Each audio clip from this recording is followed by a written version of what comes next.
Okay, here we are on Record Collector. We're at the Mayfair Hotel here in London. I'm with JD and the Straight Shot, who are touring the UK this week. And also the album, Ballyhoo, is out, Ballyhoo I should say, is out on February the 26th. Hi guys, how are you? Good. Great. I'm glad you beat the New York weather and made it here. Yeah. And tell us about the album title, Ballyhoo. Where did that come from? All right, Aaron, you're up. All right, this has been my question today. It is the title track of the album, Ballyhoo. The word has a kind of a cool meaning. It comes from circus carnival language in the Americas in the early turn of century, and it kind of meant to make a big deal out of something, to make it seem like fantasy or just, you know, something you couldn't really touch. And so we thought it was an interesting name for the title. And in the song, Jim actually plays the character of a barker, gets his top hat on and everything. And there's this whole musical interlude, sort of a fantasia, where we do it's a Celtic-inspired lick. Did you say Fantasia? Yeah, it is a little fantasia of the, I love that word. yeah. That's a Sean Pelton word. It is. It is. That's all I thought of. I was like, wait a minute. Sean around? And yeah, we took this Celtic-inspired lick, we made it sort of our own. We bluesed it up a little bit. And we have this guitar fiddle duet that takes place in the middle. So that's sort of our ballyhoo. Excellent. And this album is a bit more of a stripped down affair. It's more of an acoustic album. So why have you sort of gone back to basics for this one? Well, basically, we ran out of money on the last tour, and we had to sell all of our instruments. And some of the bandmates. Right. No, we, Mark, you tell the story about the radio stations. That's good stuff. Well, we started, with an electric band pretty much, and we were going to some radio stations and playing a couple songs.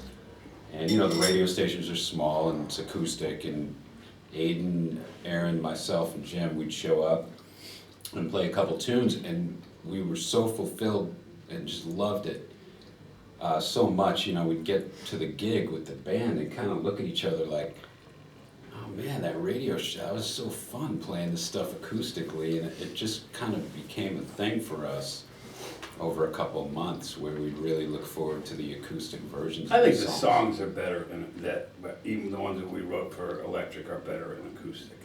Yeah, I mean, it just really works for all of us, and it was kind of the obvious choice to go this way on the record. Great, and tell us about the song Under the Hood, because it's about the murder of Trayvon Martin. Right. And for the benefit of UK listeners out there, tell us more about him.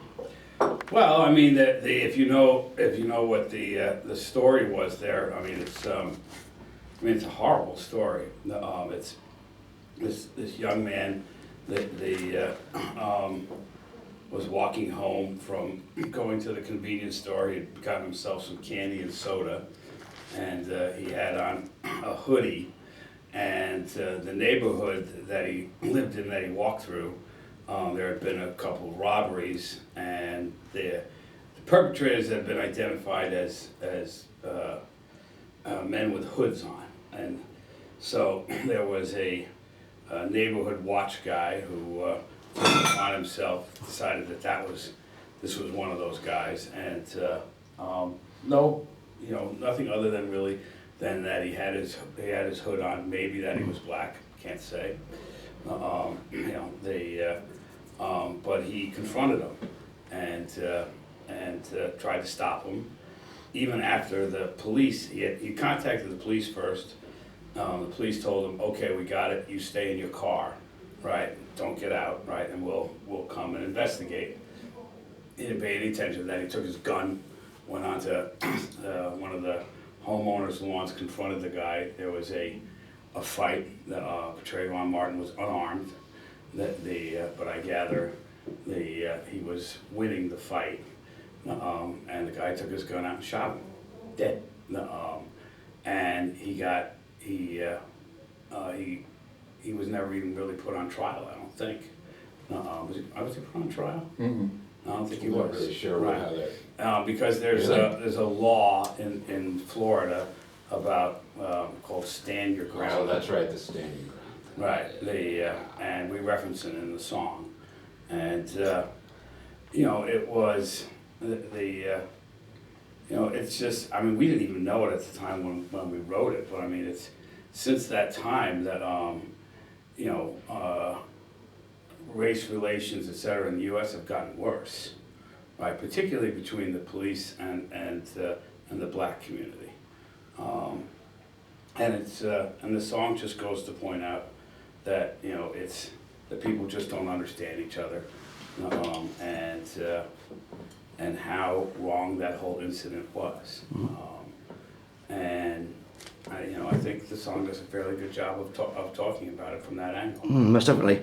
And you touched on the environment actually. There's actually a cover version, a song originally done by Spirit, Nature's Way. Nature's Way, right? Yeah. We're not really a political band. Things just keep on drifting into us. I mean, Yeah, but I say, did you pick that song perfectly, specifically because it was about the environment, or because you were a fan of Andy California, or well, actually, or even Christopher we love Cross? the song. Love the song. I just love the song. Really. But I mean, there are other songs from that era that we love too, but I don't think we would sing because the lyrics aren't relevant today. That song, I think the lyrics are relevant, and we clearly are still as human race is still trying to learn how to live in harmony with its environment versus, destroying it. And there's, so that song still has meaning, I think, today. And you are various ages. You got your son in the band, and like you picked that song by Spirit from the '70s. But obviously, with all your ages, collectively, you must listen to a whole wide spectrum of music. So what are you listening to yourselves? That's true. I mean, we go. That's why. There must be some arguments on the tour bus. What you're listening to? There's never really arguments about that. I think we're also open-minded musically. There's kind of the philosophy of there's good music and bad music. You just don't listen to the good, listen to the good stuff and not the bad stuff. That's pretty much what we all do. Right. Yeah. It's fine as long as everybody just does it my way. We all really like the same stuff. We all really do. I don't remember any time where music's been put on where someone was like, "Oh God, this again." I mean, I think when you listen to our music, what you'll hear in it is our love of the melodies and the harmonies, et cetera, that go all the way back into the '70s. But they're still in the music today, right? So, I mean, that sort of those things are big in our music, actually. Oh yeah. And collectively, you all write together. And how does it work? 'Cause you've got busy lives, even without the band, you're very busy. So how does the chemistry work between the band when it comes to songwriting? Man, it varies on song to song, like we were talking about Ballyhoo, and Erin and her boyfriend actually had come up with the title in the beginning of that one, and then brought it in, and we took it all from there collectively. And then there's other ones where we were just all in the room and we had a guitar riff, and that was about it. And it went from the most basic part of the song all the way to a finished piece. So it really does vary, but sometimes we're coming up with ideas where I'll send Jim like a little tape or something, little audio file, like, hey, I got this guitar riff, what do you think? And we'll go from there. Sometimes I'll write lyrics and just sometimes it starts with the lyrics. and I'll just send them and say, we got to come up for something with it, like for this. There's also the movie thing. Yeah, Right, and then movie stuff. Right, we've been asked to we've written for a bunch of movies, and so that provides some of the impetus. That's probably the most organized songwriting we do. Yeah. We watch the movie, then we go sit down and we say, okay, what are we gonna write? Yeah. But the starting with lyrics is interesting. A lot of people don't do that, I don't think. And we have a new song we just finished that, we had a title for, and Jim had kind of we didn't really know. Aaron and I were sitting there trying to think of directions we could go, and as soon as Jim started singing, sort of like, I'm thinking of this melody, it was like that, we just jumped on it and knew what to do. So just about paying attention and being respectful, And you've been styled as an Americana band. Some people call it bluegrass, some people call it country rock. What would you call your type of music yourselves? Well, it is Americana. Well, I think it's Americana. If I understand what Americana is, I think it is that. I mean, since it's all acoustic. It is, like I said, most of our music has either conveys a meaning or actually tells a story, like Under That Hood. Mm-hmm. And Americana music, I think, tends to do that. Right? And obviously it's a very popular style of music in America itself. It's still a growing trend over here in Europe. So what other Americana bands would you recommend for people to check out? I'll turn to Mark and Aaron for that. I would say, the hottest artist right now is Chris Stapleton. Oh, and Jason Isabel. And Jason Two Isabel. of our favorites, He's yeah. great. And those two guys are kind of cleaning up, and Roseanne Cash, who won 3 Grammys this last year, of course. It's a great record. And Do you think Henley's album falls into Americana? sure. It's kind of a little more country, Right. country, whatever that. It's a pretty gray line there. Yeah. But yeah, Henley. Who else is hot right now? Who's happening? Those are my favorites. Chris Stapleton, I think, is awesome. Great. Yeah. What a singer. Fantastic. And I must ask this next question to Aidan. You're working with your father. Now some people might think that's a nightmare thing to do. So is it a good working relationship? He loves For it. who is it? Exactly. Yeah. Well, that's going to be my next question. I was actually going to say, being outside of the family, I would say it's Don't give me that shit. works for your dad. No, is he still dad when you're on the road? Sorry? Is he still like dad when you're on the road? Yeah, we're bandmates too. We have a group dynamic, and I feel like that's definitely affected by that. When it comes to writing and playing and all that, I really treat it as an opportunity to be a professional musician and play with all these professional musicians, and so I strive for that. Does it put more pressure on you in some ways? Because you've got to prove yourself. It's not just nepotism while you're in the band. Just an audition. Yeah, maybe like when I first joined, but I don't know. I feel like I've become such a staple of the band that it's they need me. You're kind of irreplaceable. That dynamic's irreplaceable, that's for sure. What does it mean to you, Jim, having your Doesn't son stress me out anymore. on board the team? Well, it's a lot like what Aidan said. I love that Aidan's playing with us because he's my son. But, when we invited him to join the band, it really was because, we knew he had all the chops necessary to do it. He's really an excellent guitar player. His composition work is very creative, and you can hear his influence in our work over the last 2 records. So I was sort of, I just, since I know him intimately, I knew he was that good. I was very happy to have him in the band, right? And we try and keep it professional, particularly when we're performing or when we're in the rehearsal studio, etc. Aidan is not afraid to tell his father, you did not sing that correctly.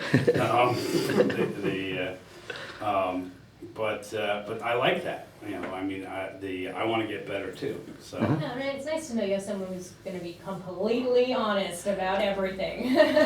Right. What are you gonna do? Fire me? Yeah, no, it's great. So I respect my parents' opinion so much because I know they're not blowing. And the other aspect of it is that my sons have been abusing me since they were teenagers anyway, so it really doesn't feel much different than it did back then. And I must ask you about the name of the band, because obviously it's great, the name Jim Dolan. You've got the perfect initials, JD. Right. JD and a straight shot. So obviously you must get a lot of fans out there who want to treat you to a straight Jack Daniels all the time. Does that happen a lot? I would love it to happen more often. Yeah.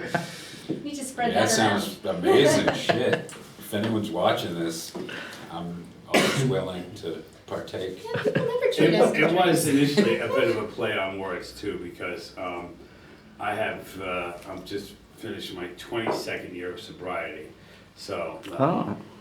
so I haven't had a shot in a long while. And the straight shot was sort of a reference to, yeah, shot, but a straight arrow, right? And it was a bit of a play on words. And it came up with a name a long time ago, right? And it's one of those things where, you know, you sort of invested in it, and, you know, it sort of is what it is. But I don't know how much meaning it has for all these guys. I always thought, when we came up with the name, I thought, well, I'll put my initials in there, because that way, if this band becomes successful, they won't kick me out.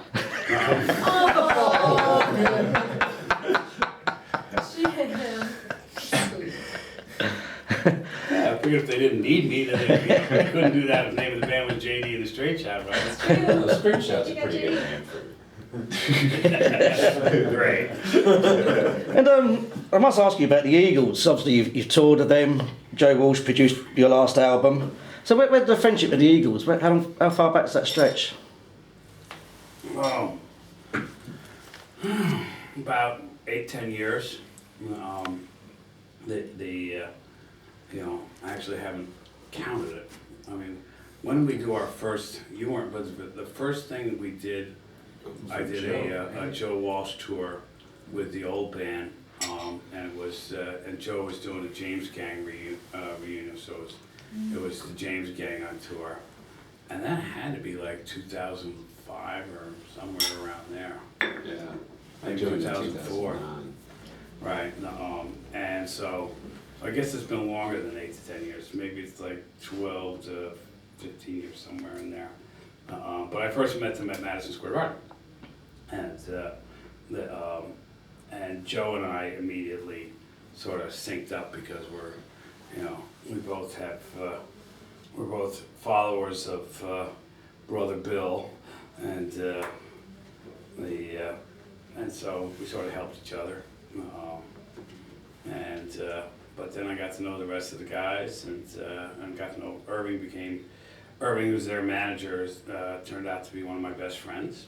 And, you know, are very close today. We have businesses together, and but we vacation together, and so it's a bit of a family.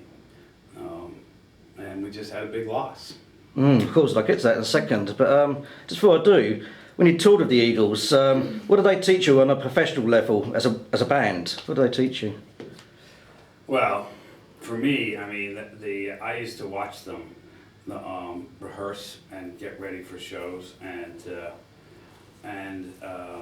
especially Glenn, right? They are almost bordering obsessed on the quality of their show, and they would rehearse over and over again, and I used to ask myself, because we'd be in sound check, etc., and they'd take it 2 hours to sound check. What they were really doing is they'd gone over the last show, and there was something that Don didn't like or Glenn didn't like, etc. They were playing it over and over again to get it just the way they wanted it. And then they had this other thing called the Circle of Truth, where they would stand the four of them together, right, with just a guitar, and they would sing through all their harmonies, right, and that, you know, Circle of Truth, because if you were off, it was going to come out in that circle. That really worked for us too. Yeah, so we adopted, we started adopting some of those habits from there, but they're, you think it's good, you think you're doing well, but I mean, if you have an Eagles ethic, then it's like, yeah, but it can be better, right? And let's get it there. Yeah. And you said that ethics totally worked on you as well. You're the same now. You work to get it 100% right. Yeah. I mean, for me, just in particular, being a music director kind of guy, and trying to figure out how to make a band better, and what elements can you add or subtract, and how to just make this thing come alive. That was an awesome experience for me to not only see how they dealt with the bandmates, the dynamics with hired musicians and the principal Eagles, but the Circle of Truth thing is awesome, because you're just sitting there and there's nothing, you can't hide behind microphones or reverbs or delays or any kind of. Can't say you can't hear. Yeah, you You can't know? sit there like my mom was off, so I sang flat. Well, That's an excuse. really, we're sitting in a circle. There's no. I think there's a song there somewhere, Circle of Truth. Yeah, I mean, you know, Sure. you could write that about them, and that's the best thing I got out of it. And sadly, we did lose Glenn Frey last week. Obviously, you're very close to him, you know. So, what memory of Glenn makes you smile? You know, what? Glenn was a bit of the leader of the band, and he was at times outspoken. His personality was big. Like his music, and he would. But then we would do our sound check, and then and on occasion he would come out and listen to our sound check, and then he'd come back and tell us what he thought, etc. And he was, but to be honest, he wasn't the only one who did that. They all did it, right? All four of them at different times would come. Yeah. But Glenn was like, but then Glenn would hear one of our new songs and he'd go, man, I really like that song, right? He's like, Aw. that one's really good, you should stick with that one, right? He was great that way. And I believe you visited him in hospital. He did. Yeah. He wasn't awake though, so. But you still feel he's there, and you talk to him, and No, he wasn't there. He wasn't conscious, he couldn't hear anything. well, it's a terrible loss to the music world. And what was your favourite Eagles album? Or Eagles song, even? I think it goes for all of you, actually, that question. Wow. Man, favorite Eagles song.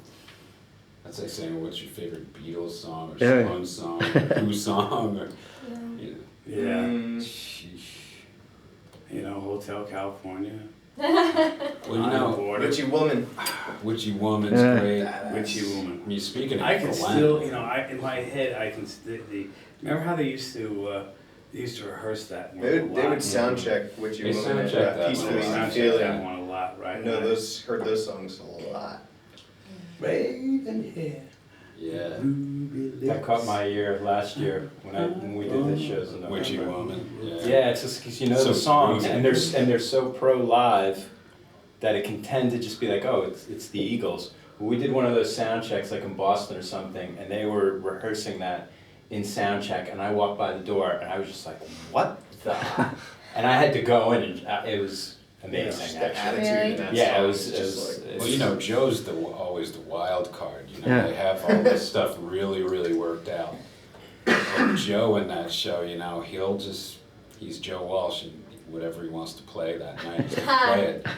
And that's the thing about the show. You get this real sense of perfection, but then you have the wild card going there, and you just don't know what he's going to play at the beginning of Witchy Woman, or when he does Funk 49 or something where he's going to take that.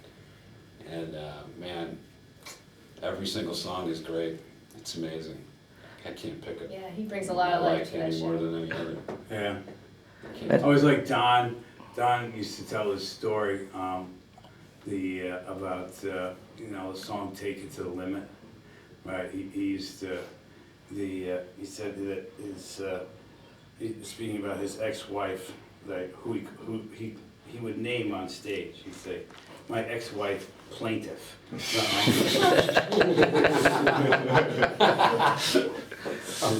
This song was really for her, and she called it the credit card song. Well, That was Henley. I mean, Yeah. that was that was Glenn Frey, right? I mean, he loved jokes like that. He was like, and are you tempted in any way to pay a tribute to the Eagles on this current tour? I don't feel like we're. Maybe it's too soon. Yeah, maybe. Maybe we're going out with Jewel. Of course, in America, yeah. In March and April, maybe we'll do something there, Yeah. right? I'm talking to her about it, and she's up for it. I mean, really, everything we do is a tribute to the Eagles. Yeah, it's true. just they're the ones who really. made It weren't this for them, happen. yeah, you wouldn't be here. Yeah, yeah. Wouldn't be singing those type of harmonies. Yeah. playing that kind of guitar, you know. Well, JD and the Straight Shot, it's been great talking to you. The album Ballyhoo is out now. Well, no, sorry, it's out in the United States, but in the UK, February the 26th. And you can be seen in the UK tomorrow in Stroud, and then Sheffield, Glasgow, Belfast, and in London at the Forge on February the 1st. Yeah, come see us. And also the Cornbury Music Festival in July. Yes, sir. At Oxford, so that's a good little festival that is. You're So. not getting rid of us that easy. That's it. Be great talking to you. All the best for the future. All right, Thank you. Cheers. Thank you.